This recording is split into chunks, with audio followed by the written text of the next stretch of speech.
Sim, ótimo, muito bom. Bom, então vamos dar início a mais um encontro aqui do nosso canal, do Quant, né? O IBMEC Quant, o professor Luiz já tem comentado com todos vocês, né? É um canal novo que trata principalmente de ciência de dados, de administração e economia.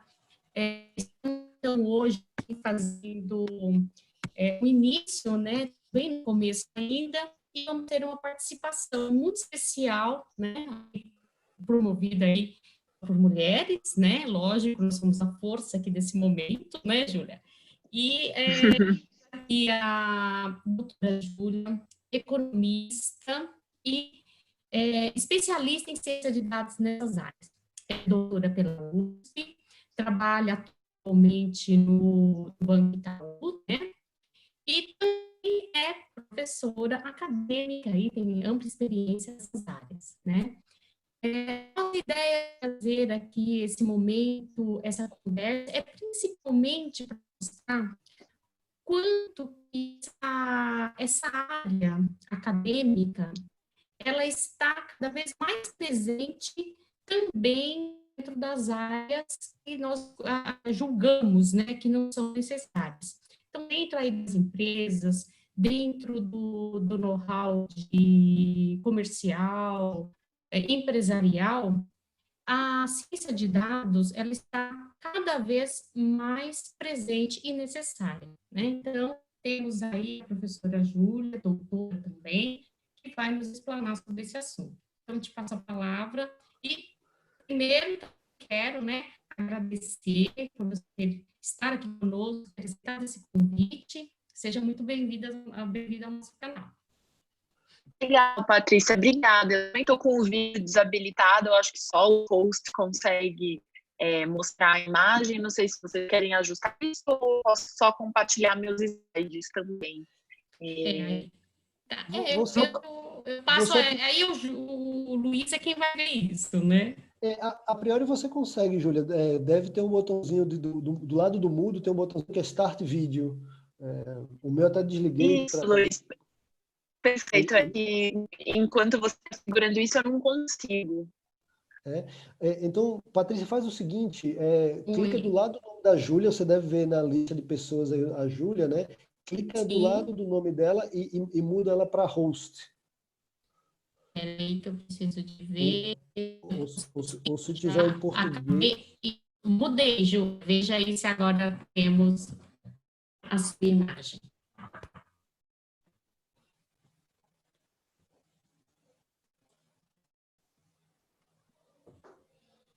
Pronto? Então, estamos nós aqui apanhando, tentando descobrir como aplicar, mas daqui a pouquinho vai estar no ar.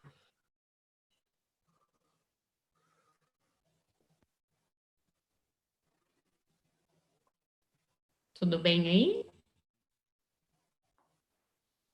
Será que ela virou host mesmo? Cadê ela? Não sei, ela sumiu. Parece que caiu, né? Passou aqui, estranho. Mas aqui, não, tá com ela, tá com ela. Ela tá com... Aparece ela aqui como host. Sim. Para mim, ela não está aqui. Para mim, aparece você como host. Aparece eu como host? Então, deixa eu tirar ela de host. Coloque lá. Acho que ela... Júlia, você escuta? Escuto. Voltei. Sim. Bom, eu vou tentar compartilhar meus slides. Eu acho que se você soltá-los, eu consigo. Tá bom. Então, vai lá. Vou te mandar de host de novo. Pronto, agora você voltou a ser host. Luísa. Bom, eu vou fazer assim, para ver se isso contribui.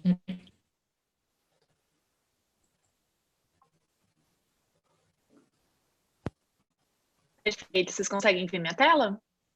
Sim. Sim. Perfeito. Bom, ótimo. Então, funcionou. Bom, obrigada pelo convite, todo mundo. De estar aqui, espero poder contribuir aí. Acho que é sempre mais produtivo quando todo mundo participa, então todo mundo nessa que bastante à vontade para fazer algum comentário ou falar alguma coisa. Vou tentar habilitar meu vídeo, se me avisam se está funcionando. Mas você já falou um pouco sobre mim, então opa, acho que agora caiu minha tela, né? Um segundinho.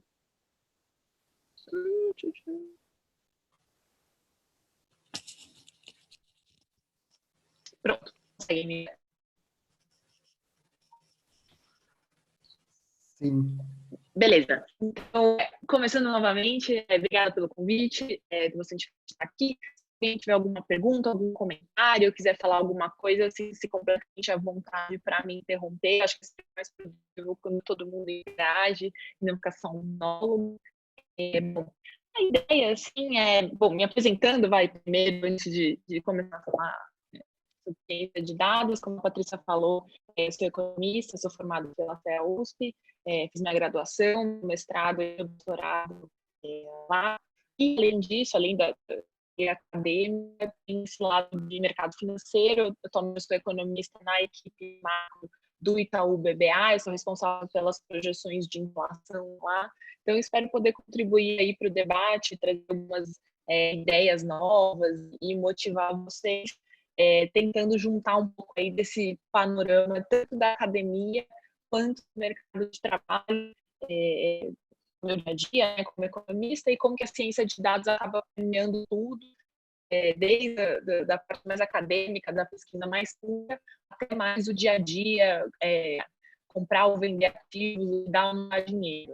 Então, falando brevemente sobre a minha experiência com ciência de dados, ela ficou muito mais próxima quando eu fui para o doutorado, né, minha tese é sobre microtendências de preço, então é basicamente olhar uma amostra super grande de dados de preços em determinados estabelecimentos, especificamente baseado no período de hiperinflação no Brasil, que é um período super rico em informação e visibilidade, né, de tendências de preço. Basicamente olhar para isso e ver o que isso me diz sobre rigidez de preço, qual que é a frequência com que estabelecimentos ajustam o preço, qual que é o tamanho que eles ajustam, basicamente para entender se eles são rígidos ou não.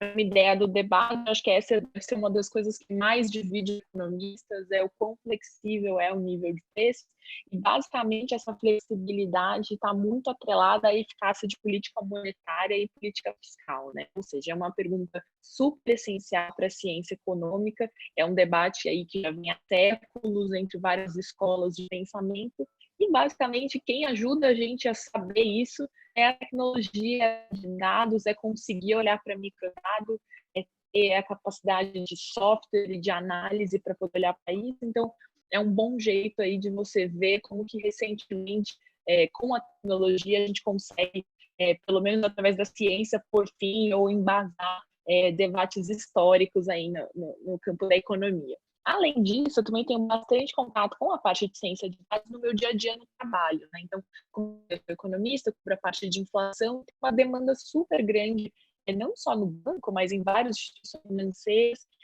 utilizar mais a ciência de dados no dia a dia, em ter bases proprietárias, né? Bases que não são públicas, é ter nossa própria base de dados, e ter bases gigantescas que aí você tem que usar algum software, alguma tecnologia para você conseguir analisar isso, tirar suas inferências e tomar suas decisões de dia a dia, seja de investimento, em carteira, ação, renda fixa e tudo mais. Você tem uma gama muito forte de várias áreas onde você pode aplicar esse conhecimento no seu dia a dia.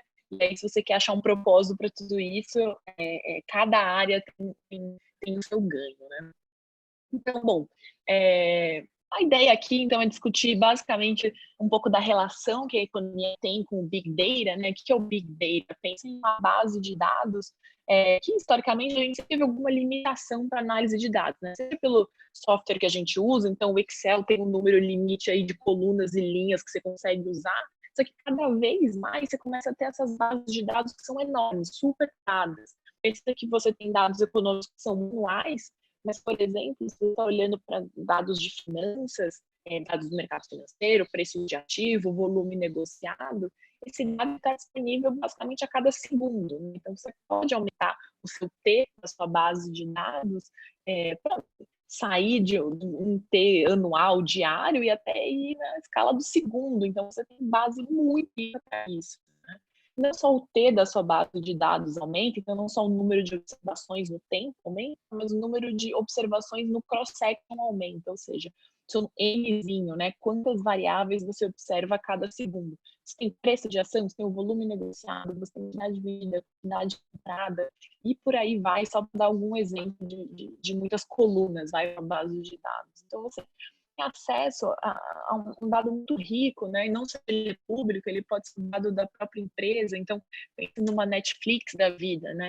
Você tem acesso a todos os seus consumidores, a todos os gostos deles, você sabe que programas que eles gostam, que hora que normalmente eles gostam de assistir, que dia da semana é aquilo. Você tem muita informação, se assistir o pai, se assistir a mãe, que se tem alguma correlação com o clima, enfim, você tem muitas variáveis que você pode observar, e você foge um pouco disso que a análise econômica sempre acaba implementando, que é ficar olhando para a amostra, né? Então, eu não consigo ver meu universo todo. Normalmente, o economista trabalha muito com a amostra, com agente representativo, vamos tentar explicar o mundo através dessas 3 variáveis aqui. Só que, atualmente, você tem a tecnologia para colocar tudo isso num lago muito maior de dados. Tem muita informação disponível e, basicamente, o que a ciência de dados vai fazer é te dar o ferramental necessário para você, usando todos esses dados, conseguir aí fazer as inferências, tirar algumas conclusões, e melhorar a sua percepção da realidade. Você tem dado para isso, agora você tem tecnologia para isso. Sobre a parte de coleta de dados, né, então a gente tem dado para isso, queria falar um pouco hoje especificamente sobre o web scraping. Basicamente, assim, a internet é uma fonte infinita de informação, uma fonte infinita de novas formas de captura de base de dados, né? Então, você para de depender só, por exemplo, dos órgãos oficiais de estatística que vão te divulgar um PIB de um país com uma defasagem enorme, esse dado é só trimestral, demora para sair, enfim. Hoje em dia, com a internet, ela é uma das principais mesmo para você ter essas novas formas de base de dados. Então, por exemplo, olhar um dado de atividade, eu tenho vendas de veículo diária que sai no site. É só entrar nesse site e pegar quantos veículos foram vendidos a cada dia.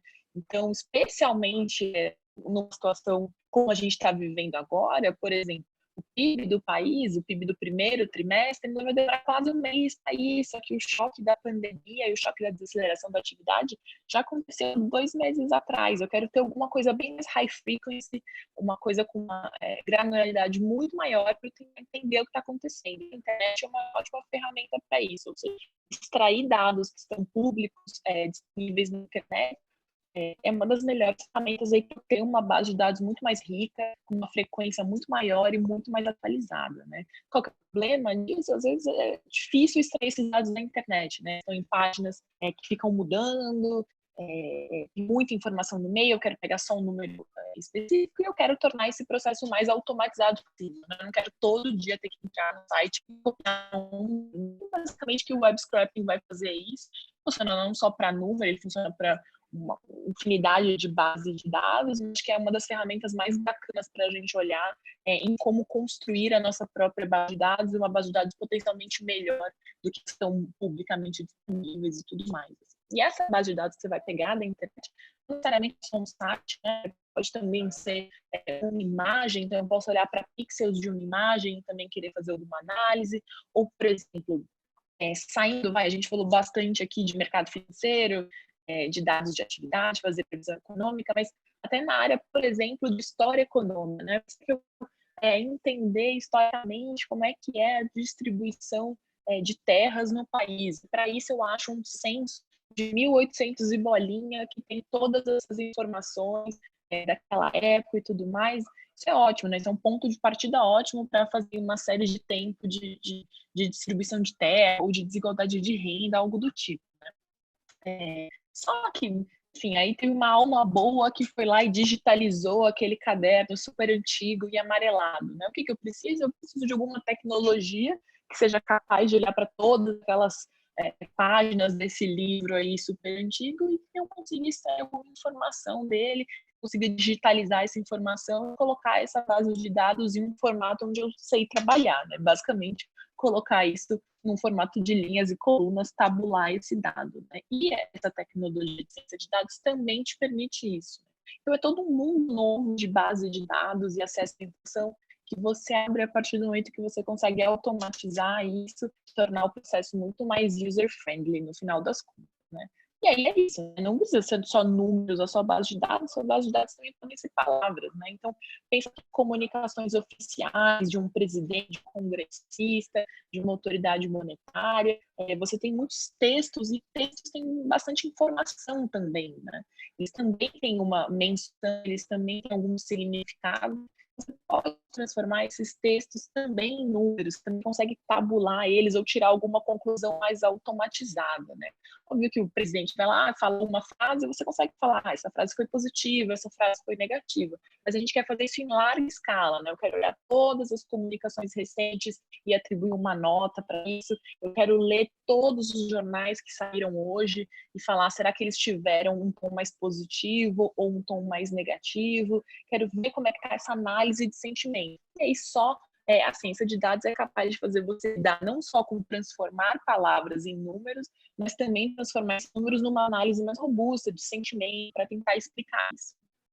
Eu falei vários usos aí desse Big Data, como é que a gente faz isso, a gente faz isso por web scraping ou outras técnicas, e você pode olhar para várias bases de dados, né? Mas para começar, não sei qual novidade é para todo mundo, mas você precisa ter um software, você precisa ter uma ferramenta para olhar para tudo isso, né? E aí eu trouxe Python, não sei quem de vocês já conhece, ou já usou, já teve qualquer contato, mas tem vários argumentos bons para tentar convencer vocês ou falar da relevância de você aprender uma linguagem de programação e o quanto que isso te dá de ganho, né?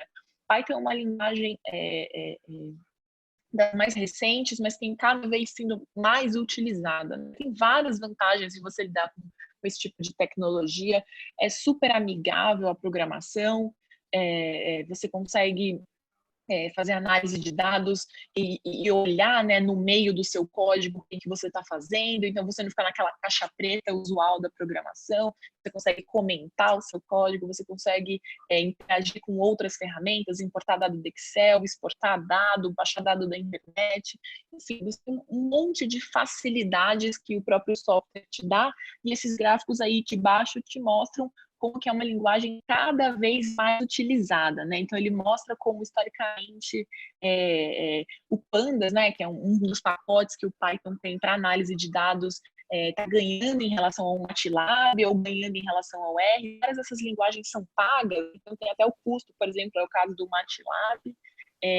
Eu costumo brincar que o Python é como se fosse um canhão, né? Assim, ele faz tudo. Assim. Óbvio que não necessariamente ele é o software mais amigável para fazer análises menores, você quer fazer uma soma de 3 números, óbvio que você vai abrir sua calculadora celular e tudo mais. Mas o Python basicamente substitui todos os softwares que você já usa. Ele substitui o Excel, o Views, o Stata, o próprio R e tudo mais. Isso é sempre uma escolha pessoal. Uma pessoa que está no chat perguntando justamente do R. Como é que você compara aí? Assim, o R é um software estatístico muito bom, né? Então, ele tem essa vantagem, assim como o Python, de ser open source, então é de graça, você não ficar preso aí com uma licença super cara, que é o caso do MATLAB, do eViews, e o R é muito mais amigável para você fazer processos estatísticos. Então, se você é um econometrista, talvez o R já tenha pacotes muito mais focados nos seus problemas e códigos já feitos sobre as coisas que você quer. Sempre a gosto do freguês. Assim. Acho que se você é mais focado em econometria, talvez o R seja melhor. Assim. Mas falando de ciência de dados, então, de tudo que a gente vai falar hoje, acho que o Python é superior em todas as dimensões nesse sentido. E aí eu acho que o incentivo adicional se você vai começar a aprender uma linguagem, a primeira linguagem que você vai aprender, acho que o Python é mais abrangente nesse sentido. Né? Você tem várias linguagens que você pode aprender, assim, mas assim como o português é parecido com o espanhol, todas essas linguagens também guardam muitas características em comum. Assim, então, você também não é uma coisa tão perdida aprender uma linguagem e ir para outra. Você sempre pode ficar trocando de uma para outra. Assim. A grande vantagem tanto do R quanto do Python, é que muitos usuários são ativos, né, em fóruns, na internet e tudo mais, então sempre disponíveis para resolver as suas dúvidas, ou se a sua dúvida é uma dúvida repetida, então todo mundo, quando começa a mexer, tem os mesmos questionamentos, tem muito fórum na internet com as soluções para os problemas, ou se for uma dúvida nova, você sempre pode colar nesses fóruns e alguém com certeza vai te responder. Tem muito pacote já pronto, então, eu quero entrar em tal site, baixar todos os dados, às vezes até vale a pena você dar um Google nesse problema, é bem comum que já tem alguma solução pronta, assim. Então você tem um ganho de escala de muitas pessoas usarem o mesmo programa ao mesmo tempo, que é gigantesco, assim, só funciona a seu favor, né? Então, acho que o resumo de tudo é que sempre vale a pena aprender uma linguagem de programação, dependendo do seu objetivo. Eu acho que o Python é mais abrangente, então ele é uma ótima linguagem para você começar. E além desses fóruns da internet, com todas essas discussões sobre problemas e soluções, você também tem muita coisa feita para a economia em Python, né? Aqui eu trouxe o exemplo da página do Sargent para Quantitative Economics. Para quem não conhece, Sargent é um prêmio Nobel de economia, super renomado na área de macro, e ele tem um site inteiro dedicado a fazer problemas ou a transformar problemas em macroeconomia para Python, né? E esse site é particularmente interessante, aqui tem o link para ele, mas é só o endereço que está na página.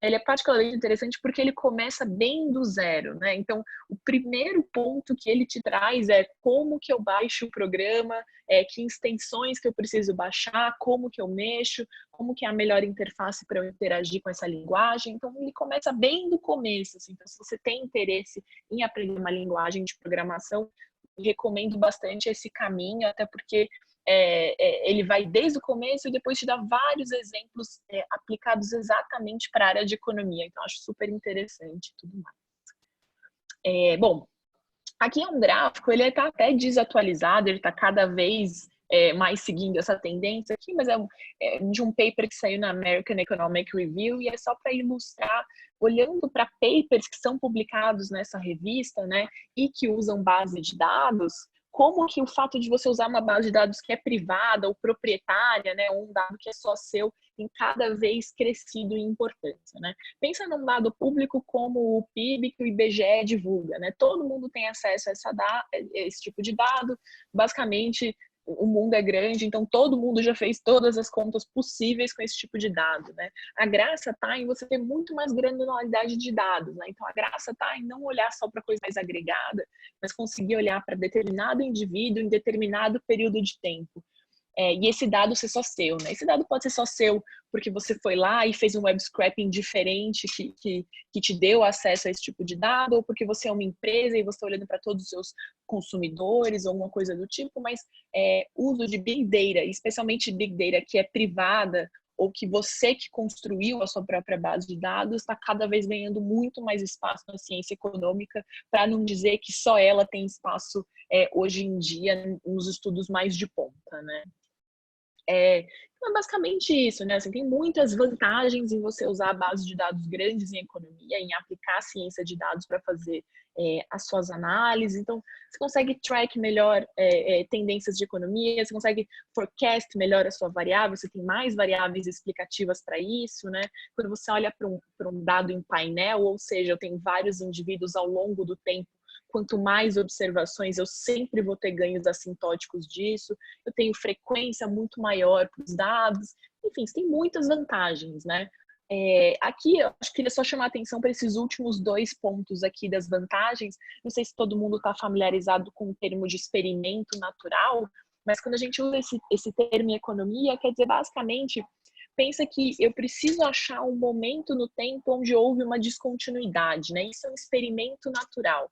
Quando a gente olha para a ciência e biológicas e outras coisas do tipo, a gente consegue fazer experimentos naturais, né? Então, eu olho para um remédio, faço um efeito placebo para ele, ou, por exemplo, tem um terremoto, eu tenho um experimento natural, né? Em economia, a gente não tem muito esse experimento natural, né? Eu não posso virar para metade da minha população e falar, olha, você não vai receber salário nesse mês, porque eu quero ver como é que você se comporta em termos de poupança, né?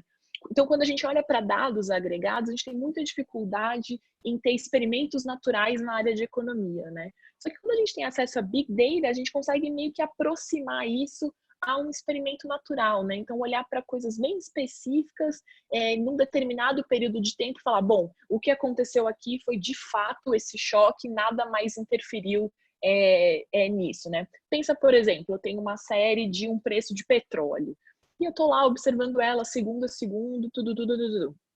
E aí, do nada, explode uma refinaria na Arábia Saudita.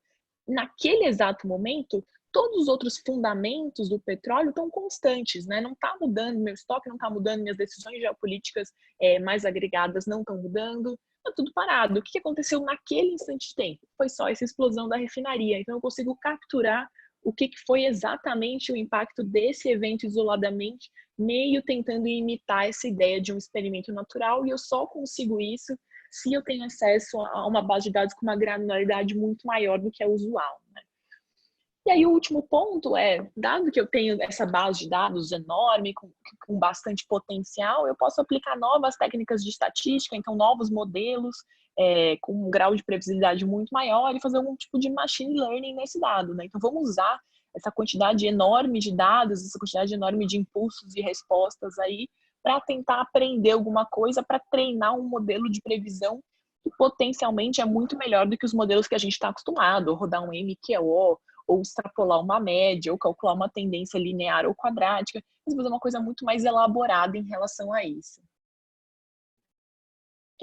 Bom, falando especificamente sobre a coleta de dados, você tem vários jeitos de fazer isso. Eu trouxe o destaque aqui para o web scraping, né? Tem várias instituições que já fazem isso. Riksbank, que é o Banco Central da Suécia, faz. Eu vou trazer o exemplo dele em seguida. O Banco Central do Reino Unido também. O próprio Banco Central aqui do Brasil também usa técnicas de web scraping. E o IBGE também. E sobre o IBGE, a curiosidade só é que agora, né, em tempos de pandemia, o IBGE, por exemplo, para suas pesquisas, faz muita pesquisa de campo, né? Então, vai nos supermercados e coleta preço de alguns produtos, vai na casa das pessoas e pergunta se elas estão empregadas, quanto que elas ganham e tudo mais. Então, várias das pesquisas são presenciais, né? Só que agora, em tempos de pandemia, elas não estão sendo presenciais, e aí o web scraping é uma das principais ferramentas usadas para substituir essa tecnologia, né? Então você acaba tendo esse ganho enorme, está sendo bastante usado agora, então você tem vantagem dessa troca metodológica ser o mais suave possível, né? O que é o web scraping? É basicamente entrar em diversas páginas, ou de supermercado, ou de um sistema de meteorologia, ou de uma comunicação de uma autoridade monetária, ou, enfim, qualquer página na internet. Você vai fazer é abrir ela, destrinchar ela, olhar para o código dela e extrair desse código as informações que você quer. Pode ser um preço, pode ser uma declaração, pode ser uma temperatura, pode ser o que você quiser. E aí você, uma vez que extraiu esses dados, aí você estrutura isso, coloca no formato que mais te agrada ou no formato que você precisa para sua análise, né? Essa parte de colocar no formato que você mais precisa é a parte mais boring do trabalho, mas é a parte mais interessante, ou a parte que vai te dar mais trabalho, mas no final das contas é uma das partes mais importantes no final de tudo isso, né? A gente sabe que quando a gente usa esse tipo de técnica, está sujeito a vários erros, pode coletar algumas coisas diferentes, tem muito missing value, né? Ou seja, observações que você não consegue captar. Essa parte de limpeza e estruturação de dado, às vezes é subestimada no trabalho final, porque ela é um pouco invisível na hora que você chegar na sua análise, só que ela é super, super importante. Trouxe aqui um exemplo, então como é que a gente faria um web scraping? Aqui não tem o código, não tem nada, mas só para você ter uma ideia, né? Por exemplo, se eu sou IBGE, estou agora em tempos de pandemia, não estou indo no supermercado coletar preço presencialmente, todas as pessoas que fazem esse tipo de coleta estão em casa, então eu tenho que usar técnicas estatísticas para preencher, tenho que divulgar uma inflação todo mês, né? Então, basicamente, como que é a tecnologia? Você entra aí no site, esse aqui é o exemplo do site do Carrefour. Quando você acha um produto, vai no HTML dele, você consegue ver nesse código aonde estão as informações sobre o preço, né? E aí você tem o nome do produto e o preço. O que você precisa é basicamente automatizar esse trabalho para você todo dia coletar os preços sobre isso, fazer uma série temporal, né? Então ter observação uma após a outra para um determinado produto, para um determinado lugar, e você tem aí uma série de inflação, né? vários órgãos estatísticos já fazem isso no mundo. Trouxe aqui o exemplo do Riksbank, o Banco Central da Suécia. Ele tem uma rotina diária, né, para scrapping de preços. Então, vai lá, dá um determinado horário, roda o programinha dele no Python, que entra no site de 4 lugares, vai lá, pega os dados que ele quer, consolida, limpa e tudo mais, e aí você joga aí em outro programinha de Python e faz essa análise, né? Esse é um paper que o Banco Central de lá soltou, e aí ele mostra, né? Ele faz esse teste estatístico de, será que é parecido, né? Esses preços que eu coleto na internet para esse tipo de produto com os preços que eu vou no supermercado em si, ou não só o preço é diferente, né? Mas a inflação capturada por esses dois processos é parecida, e aí você vê que para alguns produtos é até que super bom, então para pepino, por exemplo, eles acham que tem um 0,7 aí de correlação, para outros são piores, mas de qualquer jeito, é uma técnica que substitui a coleta presencial, que é muito mais custosa, e agora, especialmente no período que a gente está vivendo, até coloca a vida das pessoas em risco. Então, é uma técnica muito bem-vinda de substituição, muito mais automático, e aí você ultrapassa até essas limitações físicas, né, de quantas lojas você pode pesquisar para fazer um índice de preço. Você pode pesquisar infinitas lojas, ou tantas quantas existirem na internet para fazer isso. Então, tem um ganho super grande dessa automatização aí. Óbvio que nem tudo são flores, assim, você tem muitos desafios associados a isso, então tem toda a parte de extração de dados, então nem todo site é muito fácil de pegar os dados, os sites eles vão mudando ao longo do tempo, então eles vão mudando de formato, e aí no final das contas você meio perde o seu código, né? Uma vez que o site muda de formato, você precisa rodar seu código de novo ou modificar o seu código, é difícil agregar os dados que você extrai, então você também tem que ter uma tecnologia para isso, produtos ou a informação que você está buscando pode mudar, potencialmente você pode ter muito missing data, então tem dia que não é divulgada determinada informação, então você perdeu aquele dado, você pode ter muito outlier, então no que você está indo lá no automático, rodando para capturar 1 bilhão de preços por período, pode ser que você tenha um preço de um tomate que é R$1 trilhão, aí isso está errado, você também tem que ter uma técnica estatística para limpar esse cara. Esse próximo ponto é super importante, que você precisa guardar esses dados, né? Então você precisa ter capacidade de processamento ou de armazenamento para uma base de dados que é potencialmente muito pesada, então você também tem que pensar sobre isso. A base de dados é pesada, então também é difícil processar todos esses dados, e vários dos dados a gente também quer fazer uma time series disso, né? Então você precisa coletar ele constantemente, no intervalo de tempo definido, para aí de fato ter uma base de dados que é legal, que é interessante. Aí a última historinha que eu quero falar, né, sobre ciência de dados em economia é sobre análise de sentimento, né? Que é um pouco dessa ideia de a gente falou de vários números, então vamos fazer uma base de dados que são preços, são números, né, basicamente, que é como a gente está mais usualmente acostumado a falar sobre dados, a tabular dados, mas os dados também podem ser palavras, podem ser textos, podem ser imagens, podem ser sons, podem ser várias coisas. Essa é a beleza da ciência de dados. Você precisa partir de uma coisa bruta, fazer o seu processamento, atribuir algum valor a isso, e aí treinar o seu modelo, rodar seu algoritmo e extrair a informação que você está interessado. Né? Então, você consegue fazer isso para várias fontes de informação. Aqui eu vou falar um pouco sobre textos. Então, basicamente, para texto, você tem vários jeitos de fazer isso. Eu trouxe o exemplo de você rodar um algoritmo de natural language, né, que é basicamente você pegar um texto e atribuir algum sentimento para ele. Então, pensa numa notícia de jornal, está contando uma história triste, de uma enchente, alguma coisa do tipo. Geralmente você vai encontrar nessa notícia palavras que te trazem esse sentimento mais negativo, né? Então, tragédia, inesperado, grande perda, coisas desse tipo. Então, você pode montar um algoritmo, montar uma rotina que busca determinadas palavras ou estruturas de texto, e aí, a partir disso, você consegue mensurar o sentimento ou atribuir uma nota para esse texto. Você consegue... Oi, Júlia? Sim? Desculpa, professor Borba, eu só queria fazer uma observação para considerar, para mostrar a importância do que você está falando. Uma área de estudo que eu conheci sobre isso é em julgamentos, para tentar descobrir se a pessoa está mentindo ou não, certo? Para ver como não é só na área de economia que pode ajudar, na área de direito também. Só queria deixar essa observação.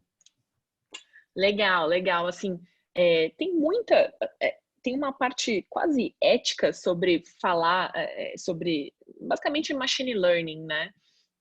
E aí, para essa área do direito, é super interessante que, basicamente, você pode automatizar processos judiciários, né? Então, em vez de você ter um juiz ou um júri que analisa e fica lá ouvindo e gastando recursos nesse processo, você basicamente pode imputar num programinha quem é o seu culpado, quais são os argumentos a favor, quais são os argumentos contra, você imputa todas as outras decisões judiciais já feitas sobre esse assunto e, a princípio, você pode rodar um algoritmo que te decide culpado ou não. Assim, acho que tem muitas discussões legais de usar textos ou decisões já tomadas para a área jurídica, isso é muito legal também, que a parte de ciência de dados é muito bacana. Assim. O potencial, de fato, disso é muito, muito, muito grande.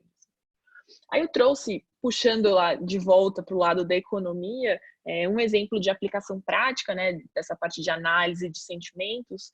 Então, não sei se está todo mundo familiarizado, você tem as reuniões periódicas do FONC, né, do Departamento de Política Monetária do Banco Central, e ele divulga as minutas, né, da reunião dele, a ata de tudo que foi discutido, é um texto, né, cheio de palavras e tudo mais, e aí você pode fazer algumas análises em relação ao conteúdo desse texto. Então, o primeiro exemplo é você fazer uma word cloud disso. Então, vamos primeiro começar com quais são as palavras que ele mais usa na comunicação dele, que ele está chamando mais a atenção, né? Por exemplo, um banco central, ele normalmente, a grande parte dos bancos centrais desenvolvidos, é o caso do brasileiro também, age sobre regime de metas de inflação, né? Então é comum que, por exemplo, ele fale de inflação bastante. Ele também vai falar muito sobre taxa de juros, sobre crescimento, sobre preços, enfim, sobre vários outros assuntos. Então, um primeiro jeito de você olhar, né? Você tem essa base de dados de palavras que ele usa, é só ver qual que é a frequência que ele usa, né? Então, normalmente você monta essa nuvenzinha aí, o tamanho de cada palavra normalmente está associado à frequência com que ela aparece. E você pode agregar cada palavra dessa individualmente para um assunto específico, né? Então, vamos ver quanto que essa autoridade monetária fala sobre o mercado financeiro, quanto que ela está falando sobre riscos externos, quanto que ela está falando sobre famílias, enfim, sobre crescimento, inflação. Aí você consegue ver tendências, né? Então, por exemplo, esse gráfico aí de cima da direita mostra como o Fed recentemente tem falado muito mais sobre inflação desde 2010 do que ele falava antes, só que isso na margem até se reduziu. Enfim, você consegue mensurar o quanto que ele está falando, né? Uma coisa é eu pegar um documento, ler uma minuta de uma reunião que acabou de acontecer e falar, acho que ele está falando bastante sobre inflação aqui, vou ficar de olho nisso. Outra coisa é eu criar um método sistematizado para analisar anos e anos e anos de comunicação e basicamente imputar qualquer texto disso e conseguir fazer alguma inferência, né? De certa forma, uma coisa que é bem desejável nisso é você não usar seus critérios subjetivos e tentar fazer uma análise mais objetiva possível. Esse gráfico aqui de baixo da esquerda, não sei se todo mundo é familiarizado com esses termos, mas Dovish-Hawkish é basicamente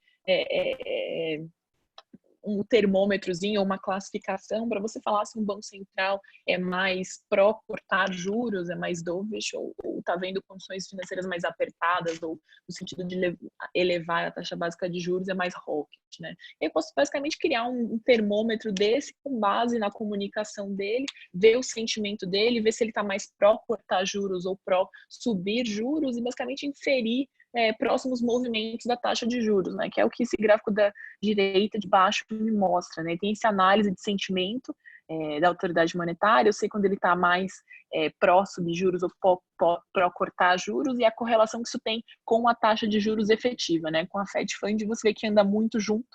Quando o juros ficou na mínima, em todo momento ele estava se manifestando no sentido de manter esses juros na mínima, então ele estava sempre sendo sinalizando afrouxamento de condições monetárias e tudo mais. Quando na margem ele começou a falar um pouco mais sobre normalização de taxa de juros, os juros foram de fato subindo, né?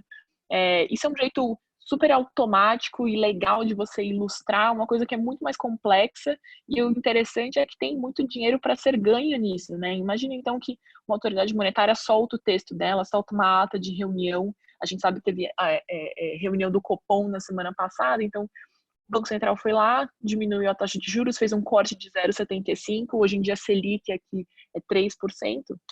E aí depois ele solta a ata dessa reunião. A ata usualmente tem umas 5 páginas e tudo mais.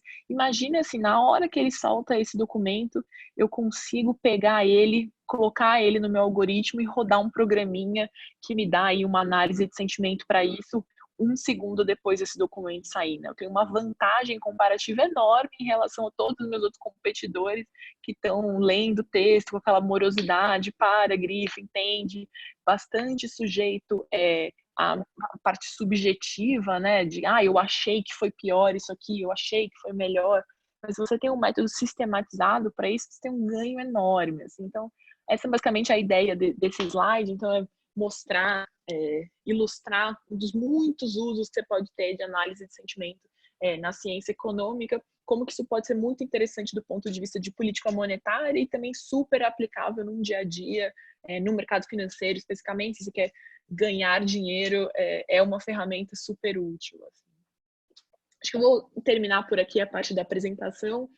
Não sei se alguém quer fazer algum comentário, alguma pergunta, alguma coisa. Estou super disponível. No primeiro slide também tem o meu e-mail, então se alguém quiser entrar em contato comigo depois, tirar alguma dúvida específica, também estou à disposição. Certo, muito bom. Temos aqui, deixa eu ver, a Daniela, as meninas, olha, a Daniela e a Isabela são participantes nesse momento, né? E eu gostaria de saber se você, Daniele, ou Isabela, se vocês em específico, primeiro, meninos, me desculpem, vou abrir aqui para as meninas, tá? Se vocês têm aí alguma pergunta para a Júlia. Então, alguma curiosidade? Vamos lá. Dani, Isa? Hoje muito legal que deu um público maior, feminino, né? Acho que era a expectativa. De regra, nossos webinários aqui são 100% masculinos. Meninos, né? Vamos ver aqui se temos aqui. Acho que não. Eu gostei bastante da palestra, muito bom. Bom, então... Fiquem super à vontade também para me procurar depois, assim, eu sei que a gente é sempre minoria em vários desses encontros, minha vida inteira é assim, da pós-graduação ao mercado de trabalho, é assim, então fiquem à vontade para entrar em contato depois. Isso é bem notório, né, Júlia? Eu também sou da área de exatas e nós percebemos claramente um número pequeno de mulheres atuando nas áreas de exatas, né? E Sim. até mesmo eu gostaria de estar te perguntando sobre, e no mercado de trabalho, como que é a sua percepção aí da participação das mulheres, especificamente em ciência de dados e economia? Como Assim, você vê isso? Exatamente como você falou, é um negócio que vem desde a graduação, né? Então, quanto mais associado a exatas e a números, a correlação com ter menos mulher em todas as turmas é sempre significante, então esse negócio só vai afunilando conforme você vai subindo na carreira acadêmica, né? Então, na graduação, uma porcentagem sempre menor de mulheres, isso vai sempre diminuindo ao longo de mestrado, doutorado, pós-doc, tende a sempre afunilar isso. Assim, no mercado de trabalho não é muito diferente, eu falo pela minha experiência em banco, family office e tudo mais, é sempre bem afunilado, então entram número já inferior de mulheres e conforme você vai subindo na cadeia também, isso também tende a dar uma funilada, você tem cada vez menos chefes mulheres. Infelizmente, eu também não tive muitos exemplos de mulheres, então quando eu estava na graduação, tive pouquíssimas professoras, sempre uma pena, né? Enfim, mas é um negócio que volta ao papo de poucas pessoas na graduação. Assim, acho que isso se mantém no mercado de trabalho, especificamente sobre a área de ciência de dados, aí menos mulheres ainda, assim, ainda é a grande minoria, só que eu acho que tem bastante espaço, acho que a gente tem várias vantagens comparativas em relação a isso, então, e acho que, enfim, a gente tem que ganhar o nosso espaço também. Né? Patrícia, inclusive, viu de ontem para hoje, né, Patrícia? Comenta um pouco. Teve uma reportagem, acho que da Serasa, não lembro exatamente de onde, organicamente, não foi nenhum programa, é muito comum fazer programas para aspas minorias, né? Então, no Google, por exemplo, o Google fez uma seleção de estagiários só para a comunidade negra, e assim vai, várias empresas fazem focado em minoria. Acho que, se não me engano, Patrícia consegue comentar melhor, a Serasa fez um processo de seleção de estagiários de ciência de dados e, organicamente, parece que deu 100% mulher. Foi isso mesmo, Patrícia? Sim, exatamente. E você observa o seguinte, que eles mostram, né, nessa reportagem, que nós vamos até deixar, acho que já está, né, Luiz, lá no nosso portal do Quant. E o que que eles mostram? Eles mostram claramente a participação positiva das mulheres, né? Tanto que o evento foi embasado apenas com 4 mulheres, né? Assim, que conseguiu montar e mostrar realmente o potencial do que eles gostariam, né? E pelo que eu entendi na reportagem, não foi algo que eles programaram que ocorressem só para as mulheres, né? E acabou que deu certo, pegou apenas as melhores acabaram sendo, as melhores pessoas pensantes lá foram as mulheres. Depois eu convido vocês a lerem essa reportagem na íntegra, né? Bom, e outra coisa, Júlia, que eu gostaria de saber, que é de repente até interessante aqui para os alunos, os meninos, as meninas aí todos, pessoas que tenham vontade de entrar nessa área, de fazer essa mescla de ciência de dados com economia, por onde essas pessoas devem, por onde esses estudantes, qual é a porta de entrada para essa área? Patrícia, desculpa, Hum, a minha pergunta que eu ia fazer, eu acho que tem a ver com essa pergunta que você fez. Além disso que a hum. Patrícia está dizendo, como a Júlia enxerga o futuro da ciência de dados dentro da economia? Eu acho que dá para juntar as duas coisas. Obrigado. Sim, sim, sim, muito bom, Anderson, muito bom, isso mesmo. Legal, gente. Bom, posso contar um pouco sobre a minha experiência e basicamente o que eu vejo sobre canais para você aprimorar seus conhecimentos. Então, como foi comigo, né? Acho que desde a época da graduação eu fui, de certa forma, atrasada em aprender uma linguagem de programação. Não era o meu histórico, então não aprendi isso ao longo do ensino médio e tudo mais. A própria faculdade de economia, às vezes, pelo menos na minha época, né, não tinha esse enfoque muito para programação. As aulas ainda eram, de certa forma, tradicionais, então na lousa, no caderno e tudo mais. Pouco enfoque para essa parte, que no final sempre foi meio relegada para essa parte extracurricular, né? Então, se você quer fazer alguma análise, quer aprender algum software, ficava mais para você aplicar no seu dia a dia ou achar um uso do que alguma coisa institucionalizada para você aprender uma linguagem. Foi só na pós-graduação que eu tive mais contato com programação, assim, principalmente no começo do mestrado, a gente usa bastante MATLAB, então você aprende a, por exemplo, rodar seus estimadores, não só automaticamente, vai num envios da vida, que você só aperta um botão, mas aprende a escrever eles, escrever matricialmente, entender as contas que você está fazendo, e aí a programação sempre vai te ajudar, né? Uma hora você sai do caderno e precisa ir para uma coisa mais complexa, né? Então, na minha experiência, foi mais na pós-graduação que eu tive acesso a isso, e eu acho que o que me ajudou foi em algum momento, no começo do doutorado, onde eu falei, bom, eu preciso aprender uma linguagem de programação, a minha tese vai precisar desse tipo de tecnologia, eu tenho uma base de dados enorme, não tem como eu lidar com isso em qualquer outro jeito, e aí foi que eu fui pesquisar qual que era a melhor linguagem, qual que era o melhor jeito de lidar com isso, e aí o Python, um pouco do argumento que eu trouxe no começo, para mim pareceu a linguagem ideal para o meu caso, mas também, de certa forma, bem abrangente para outras situações, e aí me pareceu a melhor ferramenta, e aí eu fui atrás, assim, e aí acho que emendando no qual que é o melhor jeito para começar, assim, a quantidade de informação online sobre isso é enorme, assim, então tem muito, muito curso de graça disponível, com exercício, do jeito mais inicial possível, mais básico possível, começando do zero. Então, você não precisa saber nenhuma linguagem de programação para começar a aprender, começa bem introdutório mesmo. Tem muito, muito, muito conteúdo online. Assim, com todas essas plataformas usuais, de Harvard, de MIT, Princeton, todas elas usualmente oferecem algum curso de Python. Na verdade, acho que você até tem um problema diverso, que é escolher qual que vai ser o jeito que você vai seguir, né? Então, escolhe um curso, vai desde o começo, começa do básico, vai fazendo todas as etapas, faça sempre todos os exercícios propostos, né? Eu sei que dá uma preguicinha na hora, você acha que você já aprendeu, mas é só aplicando mesmo que você sabe. Pensa no Excel, vai, que é uma coisa muito mais simples, mas é só usando o que você aprende, não tem aula teórica que substitua de fato você ter um problema e precisa aplicar para ele. Eu acho que a minha sugestão é comece o quanto antes. Eu demorei para começar, eu só comecei na pós-graduação, me arrependo disso, E aproveite muito, muito a internet para isso. Tem muito conteúdo online, muito legal, plantão de dúvidas, tudo acontecendo, então tem muita informação mesmo. Muito bom.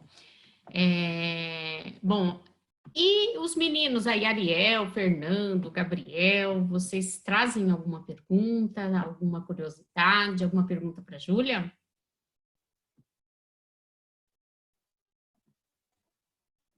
Eles estão quietinhos, olha, estão com medo das meninas, hein? Ó, como é que tá a situação? Somos poderosas, hein, Júlia? Ou ficou Olha tão lá. claro que sanei todas as dúvidas possíveis. Isso, certamente. É por esse motivo que as mulheres ganham espaço nessas áreas, né? Mas elas resolvem, né? Bom, realmente, aqui nenhuma pergunta mais? Sim? Pronto, meninos? Muito bom.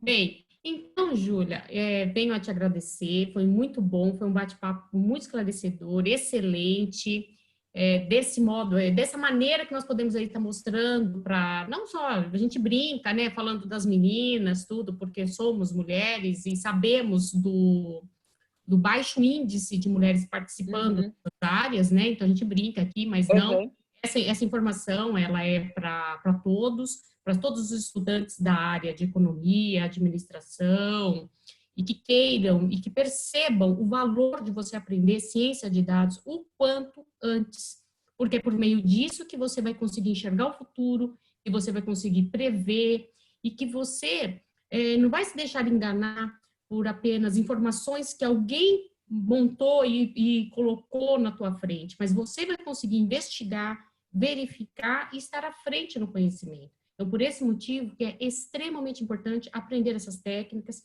estar a par disso, né, para poder você vivenciar o futuro. Então, o futuro aí, certamente, vai estar repleto de técnicas, mecanismo que advém disso, desse estudo que chama ciência de dados. Não é à toa que está aí crescendo de uma forma absurda essa área, né, e aplicada em todas as mais diversas coisas de nossa vida, né, como aqui no bate-papo aqui, começou uma conversa em paralelo, onde as pessoas estavam falando de redes sociais, você usa no meio jurídico, você usa para prever várias coisas, né, como, por exemplo, até mesmo as pessoas analisam o tempo todo nossas redes sociais, o que nós estamos clicando, buscando, rapidamente você recebe aí propostas de valores, de preço de produtos. Então, hoje, o tempo todo, você tá passando por essa varredura aí na internet, por onde você caminha, por onde você anda, né? E, muito presente hoje, aí nós temos o Covid aí, como todos estão certamente acompanhando. Você observa como que se faz, como se mede esse isolamento, né? Esse isolamento você está medindo por meio de técnicas muito semelhantes a essas, né, Júlia? Sim, verdade. Você fica o tempo todo fazendo o quê? Uma varredura. Você fica o tempo todo observando o movimento das pessoas por meio do celular, né? Então, Exato. por isso. Nesses momentos de choque, eu acho que exato, assim, acho que são nesses momentos de choque que você ter uma vantagem comparativa nesse tipo de análise de dados se destaca muito, assim. Então, tanto na academia, se você olhar todas as publicações recentes nas top revistas de economia, né, ou nos portais que normalmente antecedem essas publicações, quase todas elas falam de Covid, usam base de dados proprietárias, usam dados de celular se movimentando, tem startup traqueando o celular das pessoas para fazer índice de movimentação, então ver o quanto que a gente está se isolando, o impacto que isso tem para a disseminação do vírus. No trabalho também a gente gasta muito tempo tentando prever como é que está a atividade econômica, quanto que o setor de serviços caiu, quanto que o comércio caiu, e a gente não tem tempo de esperar os órgãos oficiais de estatística divulgarem esse dado, né? Ele vai sair defasado, ele vai sair muito agregado, eu preciso dessa informação com uma frequência muito maior. Então, nesses períodos de choque, acho que fica até mais evidente ainda a vantagem comparativa que você pode ter de saber esse tipo de estatística, nem não só de você saber ela desde o começo, meio ao fim, ser autossuficiente em rodar um programa complexo, né? Mas você realmente entender o que ela é capaz de fazer, ou saber fazer esse pedido para alguém que é mais especializado nisso, entender todo o processo. de fato é bastante importante. Ô, Júlia, uma última pergunta. Você falou de publicação, pensei numa coisa. Nas publicações dos journals aí, dos periódicos de economia, é comum ter código de programação no próprio paper? Tem um código em Python, um código em R? Ou não Cada tanto? vez mais, Luiz, isso é muito bacana, assim. Teve até um movimento alguns anos atrás em economia para se replicar mais papers, né? Então, acharam inclusive alguns erros de autores super relevantes aqui na literatura, fica até esse climão, assim, porque de fato fica meio caixa preta, né? Eu tenho esse dado que você não tem acesso, eu tenho esse modelo aqui que você também não sabe rodar direito, eu não estou te falando quais foram os inputs que eu coloquei nele, e aqui está o meu resultado, você tem que aceitar, né? Então está cada vez mais tendo esse movimento na economia, acredito que em outras ciências equivalentes também pode ter algo parecido, o fato de você disponibilizar seus dados, ou pelo menos disponibilizar o código que você usou, assim.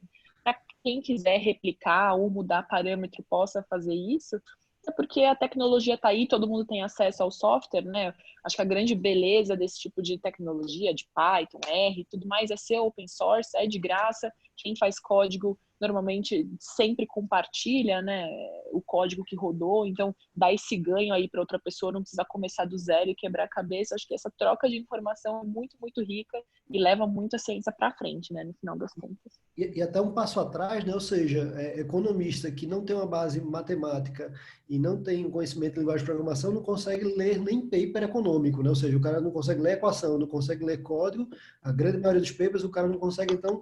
Agora, na verdade, foco aqui, as moças não conseguem nem ler, então, o paper, né?